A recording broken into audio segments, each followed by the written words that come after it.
Afternoon, I'm Dave Canterbury with Wilderness Outfitters. I'm with the Pathfinder School. I wanted to give you guys a little tip and trick video today on a thing that I think you'll appreciate.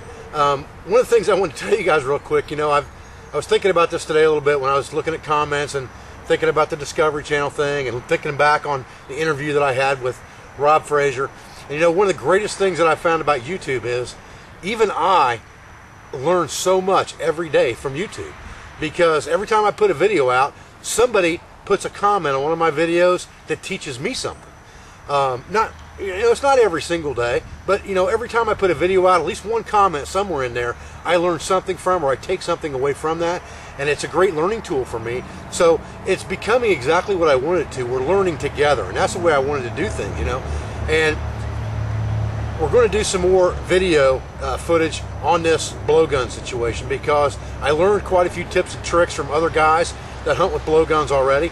I learned that idea is obviously not a new idea. I knew that. There's no idea that's brand new. Everybody's either thought of it or done it at one time or another most of the time. But I got some tricks about how to do things a little bit different, how to make things a little bit better maybe, and I think we're going to try to do some hunting video with that. I'm really impressed with the power that blowgun has for what it is and what it costs. So now, the next thing I want to show you is there's a trick I want to show you that you can do to your slingshot to hunt big game with your slingshot.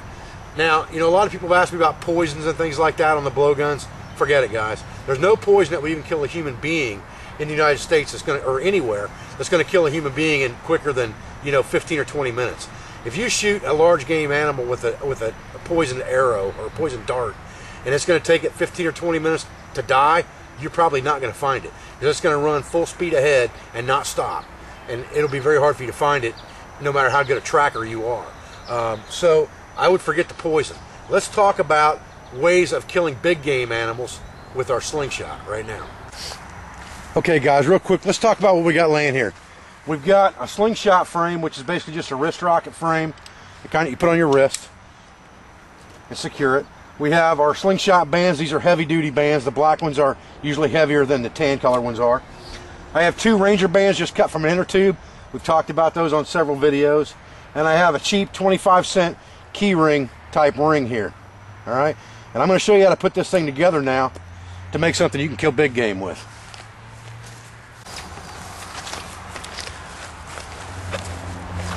Okay guys, I haven't showed you exactly what we're doing here yet, because I kind of want to save it for a surprise. I got my reusable space blanket out here. I did find a source for these and did get them wholesale, so I can put them on the site for you guys here in a few days. Silver on one side and green on the other, just like the one we did in the interview and in the videos that I did with Rob Fraser. They're going to be about 12 or 13 bucks, about 12 bucks I think is going to be the retail on them, so that'll be a good thing for you guys. I'm going to carry one of these all the time with me now, because they're a good ground tarp as well as everything else. So anyway, we've got our wrist rocket here, okay? First thing we need to do is let's take this ring that we have, and it doesn't have to be a key ring necessarily. This is just something that's cheap. Let's take one of our Ranger bands here, and we're going to just we're going to loop it so it's like a half hitch around that ring, just like that. Okay? And we're going to do the same thing with the other Ranger band on the other side, and we're just going to loop it through itself as well and turn it into a half hitch, just straight across from the other one. So what we have when we're done is looks like this. Alright, then we're going to take our slingshot and we are going to twist this down a few times and put it kind of right between our... Now when you twist the other side down, you want to do this with your hand, and you want to hold the ring still so that you're twisting this band. And the reason I'm doing this is, number one, because the bands are a little bit too long for what I want to do with this, so twisting them down is going to make them a little tighter. And I'm going to put that over the other side, the other upright. Now if that thing's not even, then I'm going to untwist one side of it a little bit to get it even, and you can see I can adjust it now and get it so it's in the middle, and that's important. Okay? Now what I'm going to do is I'm going to slide this thing out of my way and all the way down, just like this, on both sides, and just drop it into the front like that. And I'm going to put my slingshot bands back on here. An easy way to do that is just to kind of lick these, get some saliva on them, and then you can slide this tube right up over the top of it. Just like this. Very quick, very easily. Now we'll have to kind of let that evaporate a little bit, because if we're not careful when we pull this, we'll pull that band right back off there. So we want to stretch out a couple times, make sure it's not coming off. You can see that one slid up a little bit, and I don't want that when I'm pulling on this thing, or it's going to hit me in the face. So we want to make sure that that saliva evaporates. I got a little overexcited there, slobbering and drooling all over that thing. Now, so if we want to use this like a regular slingshot, we can do that at this point. We've got everything out of our way. We can shoot regular rocks or whatever through this thing, ball bearings, whatever, shooting marbles. Doesn't matter, we can use this for small game. But I want to use this for big game. How do I do that? Here's the trick, guys. What you just put on this, that's now movable back up into position, okay? And all you have to do is put it right back up on the front, just like that, so it's centered, just like that, all right? And now what I can do is I can take any old arrow. It doesn't matter what arrow it is. It could be one I made, it could be one I found, it could be one I've damaged from my bow. It doesn't really matter if the knock's good or not. It could be broke off. The feathers don't have to be perfect. And I slide that arrow right through that ring, put my rubber band, put my slingshot right around my knock area, just like that, and get an even pull. I usually put it on the ground when I'm doing that, just to get it evened up like that. And now I can shoot an arrow with my slingshot, and I'm going to show you how good that works out right now. Okay guys, we're back at our little practice hay bale here. Give her a few shots, see if we can get it on film. I'm about to run out of battery power on this dude, so we'll see if we can get this on film for you and try to show you how good this works out.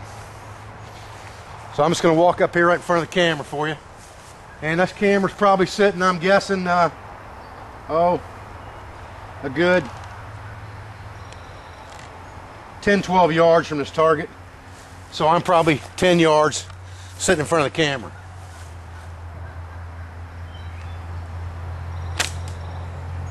There you go, guys.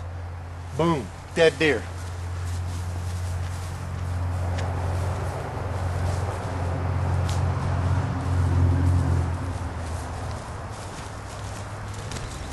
"10 yards to the camera exactly, guys. You can't get 10 yards from a deer, something's wrong. Something's wrong. You're not doing something right in the woods.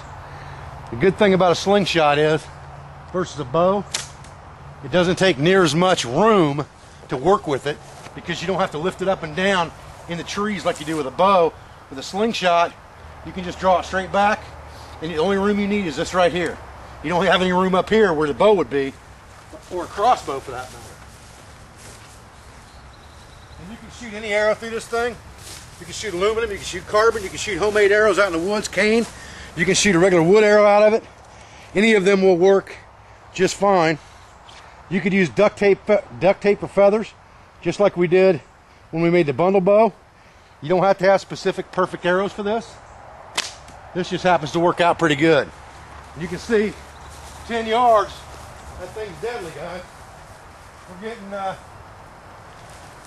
probably 10 to 12 inches of penetration in that target every single time from this distance with a practice head on a cedar arrow. That was a little low there. That was a bad shot.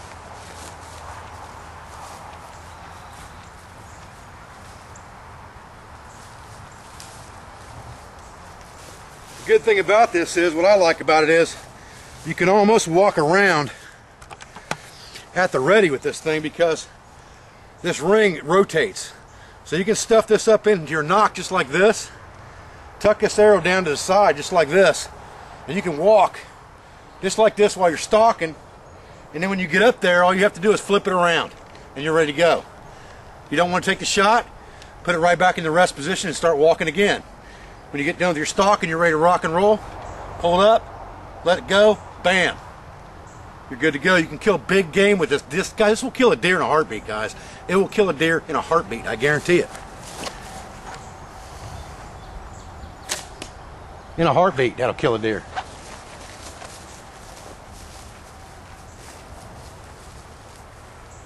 Now this arrow actually is a little bit shorter than what I want to use for a slingshot arrow, because I'd like to get something I can really put a lot of draw on with a slingshot so I get the full capability of it. The problem with this one is this is made for my bow. So when I draw it to my cheek or to my mouth, you're looking at that arrow almost getting up into that ring, and you don't want that. I'd like to have 5 or 6 inches hanging outside of that ring. So I would rather have a little bit longer arrow. But you're still getting plenty of penetration off that thing to kill what you're shooting at. That's a dead center shot. Over a foot of penetration right there with that shot. Over a foot, guys. Look at that. No doubt that'll kill a deer.